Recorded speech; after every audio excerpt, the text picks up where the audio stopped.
Nowadays, with the stock market doing some wild things in early 2026 and the SP 500 already sitting on an 8% gain for the year, so far there is a lot of renewed interest in investing, and honestly for good reason, because opportunities to build real wealth don't come around every day. If you have been too scared or cautious to start until now, I get it, but watching from the sidelines while inflation eats away at your bank account is a nightmare. Unfortunately, it is not quite as easy as just saying buy all the stocks, because everything feels expensive or the news makes you panic. Every other week investing is a lot like anything else worth doing in life. It is way easier said than done, because emotions and uncertainty always try to get in the way. That's why in this video I wanted to go over the top 7 investing mistakes that beginners make, especially in this current economic limit, because yes, the market is trending up, but that doesn't mean you can just throw all caution out the window and forget the tried and true principles. There is always going to be volatility like we saw back in March, so as you build your game plan for the rest of 2026, here are the traps to avoid. Number 1, by far the most common mistake I see beginner investors make is not even investing at all, because they are stuck in the cash trap. I totally get it. It feels a lot safer to keep your money in a boring bank account instead of seeing it bounce around in the stock market. Cash in the bank gives you this sense of financial and emotional security like nothing else can, and you definitely need some for a rainy day. You should always keep enough cash to cover an emergency, so you don't have to sell your shares during a dip just to pay your bills. However, there are so many people who keep their entire life savings in cash for years, and that is a recipe for a very stressful retirement. The reason why keeping all your money in a bank account is such a bad move is because of our current inflation rate sitting near 4%. Due to inflation, your cash is steadily losing its purchasing power every single day, and that means your hard-earned work is literally melting away. Over the next 30 years, uninvested cash could lose more than half of its value just because the cost of living keeps climbing higher and higher. The dollar has already lost so much purchasing power in just the last few years, which means if you have the same amount of money, everything is pricier. Imagine everything being twice as expensive when you are older and trying to retire on a fixed income. That is the silent kill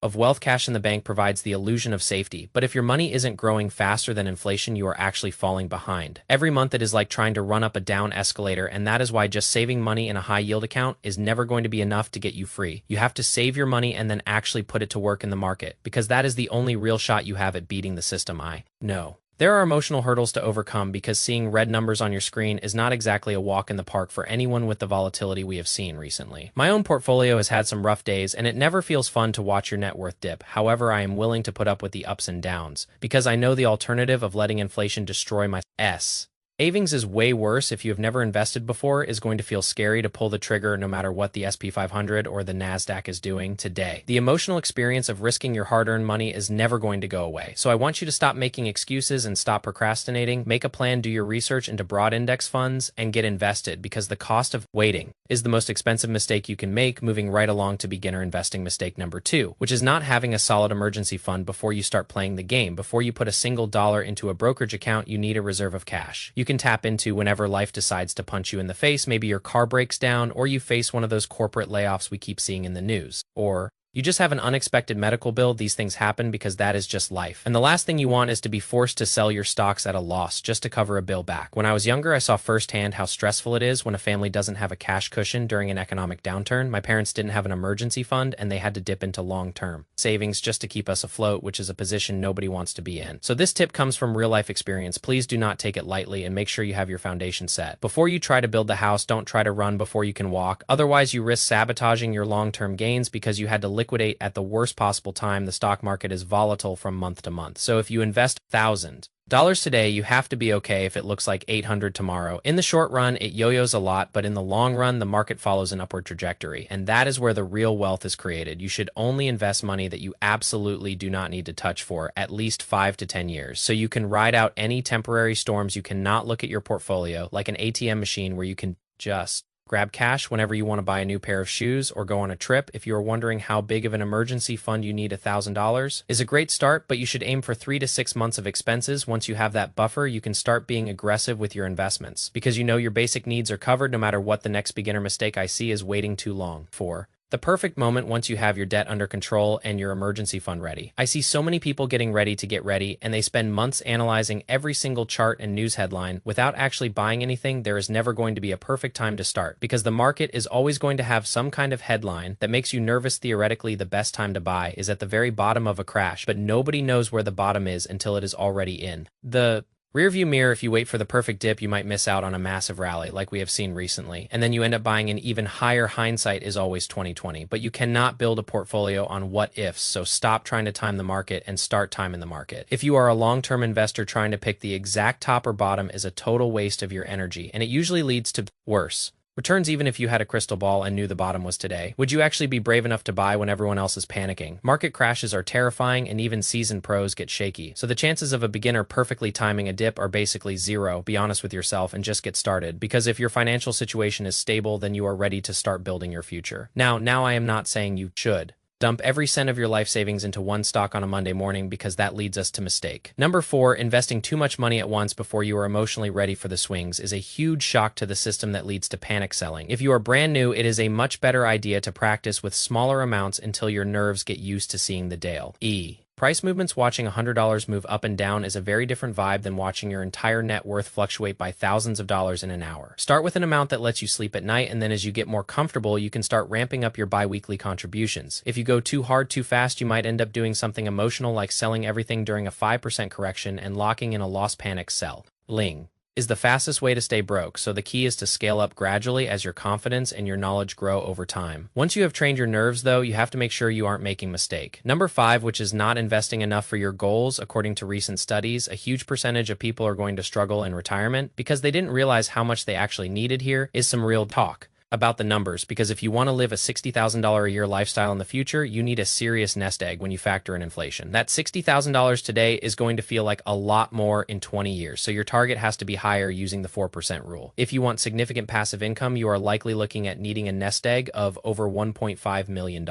I know that sounds like a crazy high number, but with compound interest and a long term mindset, it is actually achievable. If you start now, if you only invest a few bucks here and there using Roundup apps, it is a great start for a habit, but it is not going to get you to the finish line. You need to aim to invest a significant portion of your income every single month, whether that is $500 or $1,000 or more. That leads perfectly into mistake number 6, which is ignoring the impact of taxes on your total returns over the long haul. Taxes are likely going to be your single biggest expense in your life, so it makes sense to use the right accounts to keep more of what you earn by using a Roth IRA or a 401k. You are giving yourself a massive head start because your money can grow tax-free or tax-deferred. If you are just using a standard brokerage account for everything, you are going to owe a cut to the government on every dividend and every gain. In 2026, the contribution limits for a Roth IRA are $7,500. And if you aren't hitting that first, you are leaving money on the table. Don't just open a random account because an app has good marketing. Make sure you are using tax advantage buckets like a Roth or an HSA. First, just ask any professional investor and they will tell you that tax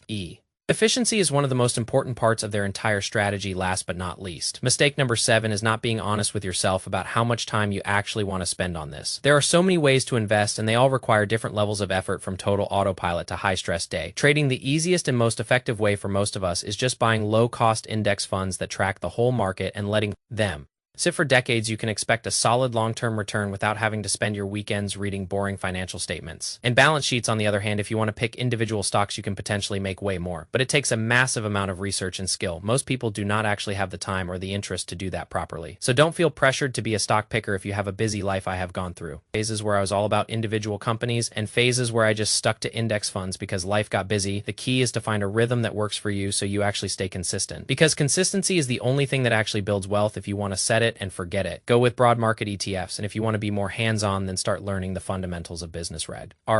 Less of which path you choose, it is always better to be an investor than a spectator, because the world is moving forward with or without you. If you want a shot at a secure future and you want to beat the rising costs of housing and living, you have to get your money in the game. So those are my top 7 beginner mistakes, and honestly, I have made almost all of them myself at some point in my journey. I am just sharing this from personal experience so you can skip the pain and go straight to the gains as we navigate this year together. I hope this inspired you to take a real look at your finances and take that next step toward the life you actually want to live. Thank you so much for hanging out with me today, and if you found this helpful, please give it a thumbs up and subscribe to the channel. I post new videos on money and investing every single Wednesday. So I will see you next week, same time and same place for more real talk. Take care of your money and stay disciplined out there, because your future self is going to thank you for the moves you make today. So let us actually talk about how we can make this happen for you, starting right now with your first $1,000 or whatever you have. The first place to start is to check your retirement options at your workplace, like your 401k plan. Some of you might not have access to this yet, so in that case, you can just focus on your own individual accounts. But A lot of people investing starts with that paycheck deduction where your employer takes a small percentage out automatically before you go off and try to pick the next big tech stock. Make sure you are contributing enough to get your employer match if they offer it. That match is literally a 100% return on your money immediately, and there is no other investment that can guarantee that once you have that rolling. The next step is to open a personal investment account like a Roth IRA at a solid brokerage. Think of this account like a shopping cart. You need to have the cart before you can start picking out the items from the shelves. There are a lot of different accounts out there, but for most of us starting with a tax advantaged, one is the smartest move, a Roth IRA. Let your money grow tax-free, which means when you pull it out in the future, the government does.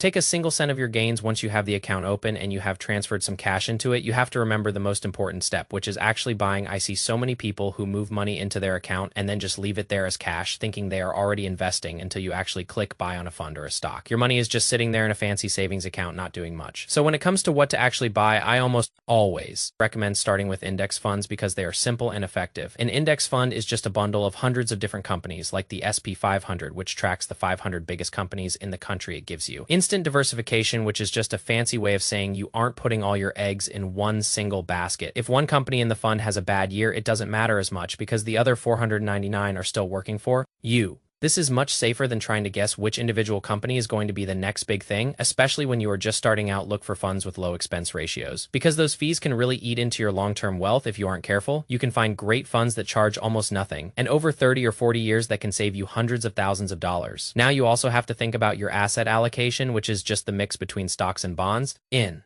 your portfolio, if you are young and have decades ahead of you, it usually makes sense to be more aggressive with a higher percentage in stocks. Stocks have more upside potential, but they also come with more short-term drama and volatility that you have to be able to stomach. Bonds are generally more stable and pay you interest, but they don't usually have the same explosive growth potential as the stock market. Finding the right balance for your age and your personality is key to making sure you actually stay invested when things get bumpy. I personally prefer a very stock-heavy approach right now because I have a long time horizon and I am okay with the roller coaster ride. It is all about knowing yourself and your goals so you don't panic when you see a headline about a market correction or an interest rate hike. Once you have your strategy set, you just need to keep feeding the machine by investing as much as you can, as often as you can. Even if it starts with just $100 a month, the habit of investing is more important than the amount. When you are first starting, compound interest is a powerful force, but it needs time to work its magic. So the earlier you start, the less heavy lifting you have to do. Later, your future self is going to look back at today and be so glad that you decided to stop waiting and start building your legacy. It is not about being a genius or having $1 million to start. It is about being disciplined and having a plan that you actually follow. The world is always going to have reasons to be nervous, but the people who get ahead are the ones who invest through the noise. So take that first step today, open that account or set up that automatic transfer and watch how your life starts to change over the years. You have the power to change your financial trajectory. And it starts with the decisions you make right now in this moment. Thanks for watching and being part of this community where we talk about real money and real strategies for the real world. Don't forget to grab any resources I mentioned in the description, and I will be back next week with another deep dive into your wealth. Stay smart, stay consistent, and I will see you all in the next video for more tips on how to win the money game. Bye.